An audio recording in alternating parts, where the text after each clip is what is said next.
Този проект, където го реализуваме за българско село Стояновка, свързан с документиране на информацията за как са такали, когато са нашите майки, бабини и прабабини.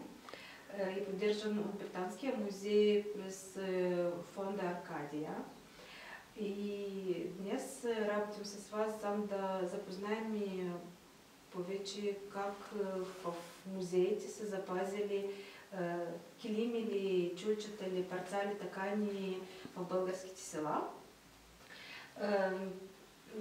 След това всичката информация ще бъде запротоколирана и предоставена и в Британския музей, и в Националния музей на етнографията и естествената история от Кишинев.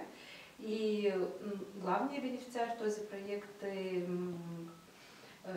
кметството Стояновка и един екземпляр на тази информация ще се пази в тяхните фондове. Днес дойдохме по вас, госпожа Татьяна, защото Музея на културното наследие в град Тараклия, един от основните българските музеи, където се запазва елементите на материалната култура. Исках да попитам вас от такани килими или други неща, колко са запазили в музея и каква е историята примерно, колко години, от кого са донесени, как са такани, ако разполагавате с такава информация. Добре дошли в град Тараклия. Много се радвам, че сте тук днес. И говорим за килими, говорим за тъкани неща, предмети, които са запазени при нас и които ние ги събираме. Аз като съм директор вече 5 години, много боледувам за такива предмети, защото ни останаха. Хората не са толкова ги запазили в град Тараклия, защото помислиха, че музей съществуваше, не съществуваше, затворен, отворен и с такава неразбрана работа, която ставаше, хората ги даваха килимите по други села. И които сега ги имаме килими, 7 килима са, но имаме и килимчета, на такъв стан са ги такали, нашите баби, а пък които са родени през 1912-13 година. А пък килимчета има, ето по черджета, да, ние му казваме черджи, пък на тия по-широките килими. А пък черджета също ги такали, ето тази баба, нали, като пример. Това се изостанах още и майките, които са родени през 1946 година, 47 година. Още успяха да ги тъчат. За тален стан. Да. Има ли някаква информация в Тараклия за вертикални станове, на които така ли най-широките килими? Хората, които донесат части от стан, не е цял стан. И аз не мога да събера и да видя... Да, аз мога да видя, че това е такъв, но не мога да намеря широк стан. И затова виждам, че често такива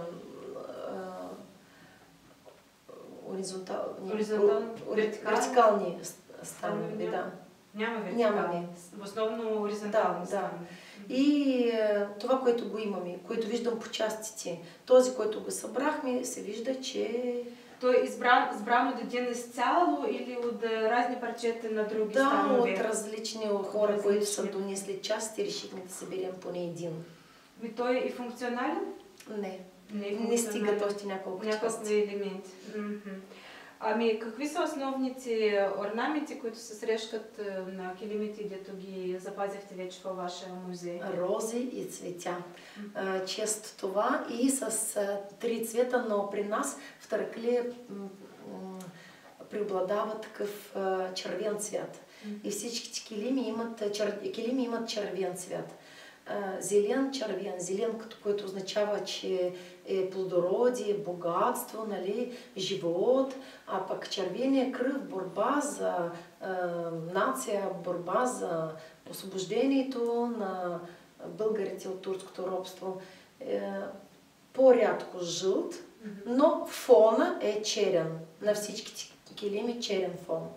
Основата е черен фон. Да. По време, как можете да ги разделите? Ако гледаме с вертикални или с хоризонтални орнаменти, не ви казва никой, кои са по-стари, какви са по-нови, така ли, по-рано или по-късно? Ама тези килими, които сега, например, последния килим взех от сестра ми, родната ми сестра. И като видях, че ходят по него, заложени така на земята и вървят по него, сърцето започна ми да трепти в 2 пъти по-силно, да се бие. И казах, ще ти купя нов килим, само дай ми този в музея. Естествено, тя го подари на музея, но информацията за него вече не се знае, защото той е от свекървата. Свекървата е умряла и аз само знам, че свекървата примерно от какви години? 69-70-те. И за кого така ли? Как си мислите ви? Мисля за онази, която трябва да се ожени и да отиде на ново място при мъжа и с него.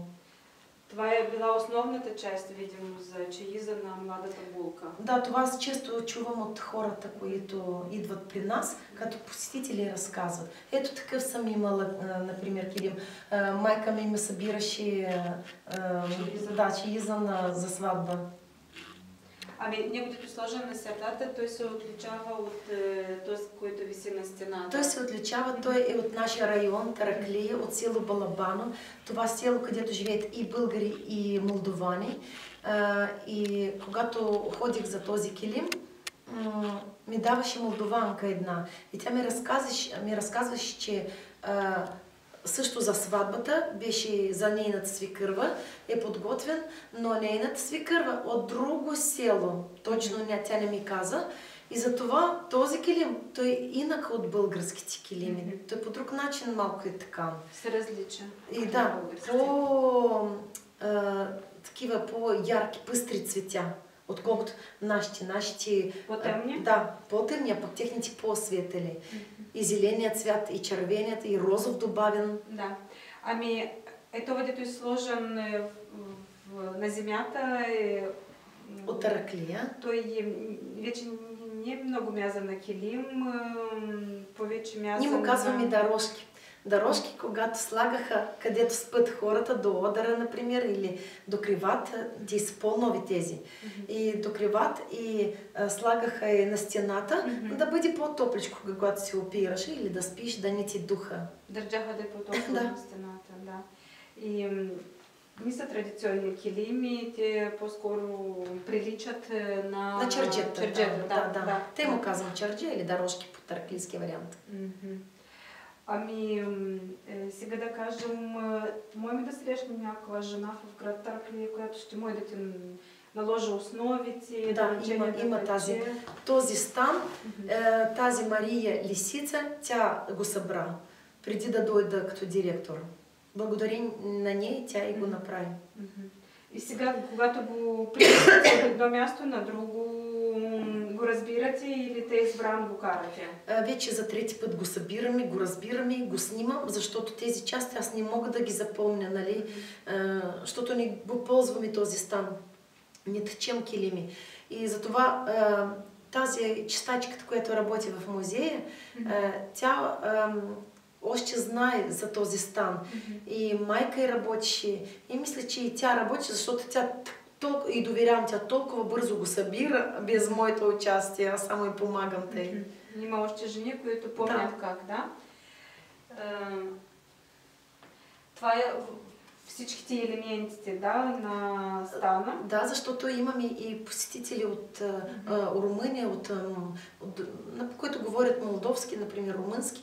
И за тях названията и за децата, да знаят румънски език, да имат сравнение с български. Ние вече започнахме на предмети да пишем на 3 езика, за да знаете на 3 езика как, защото различни посетители от различни страни. Трябва да се опише по език. Да.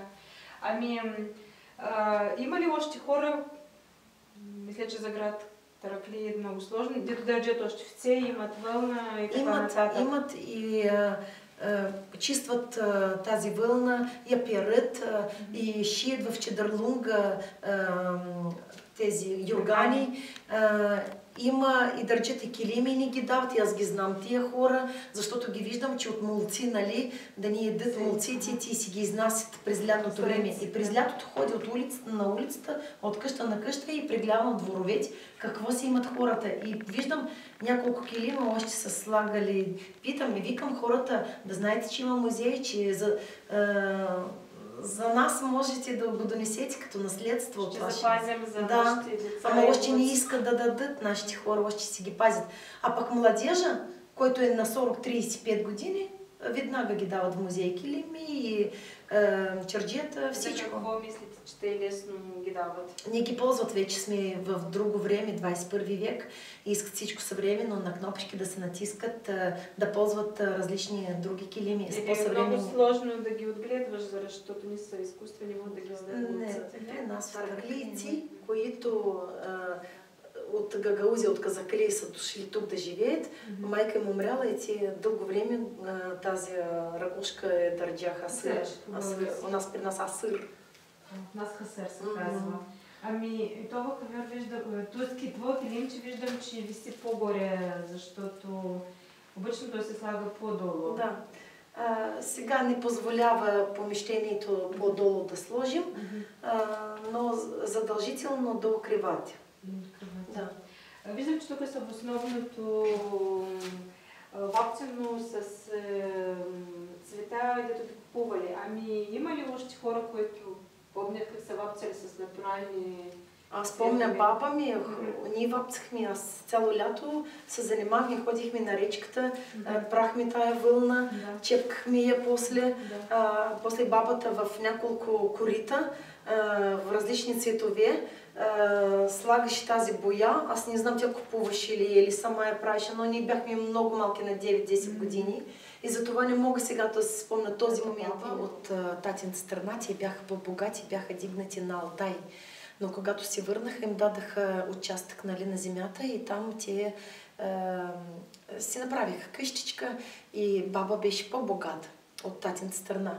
И тя тъчеше килими, и, защото има и много деца и за сватбите ги глашеше.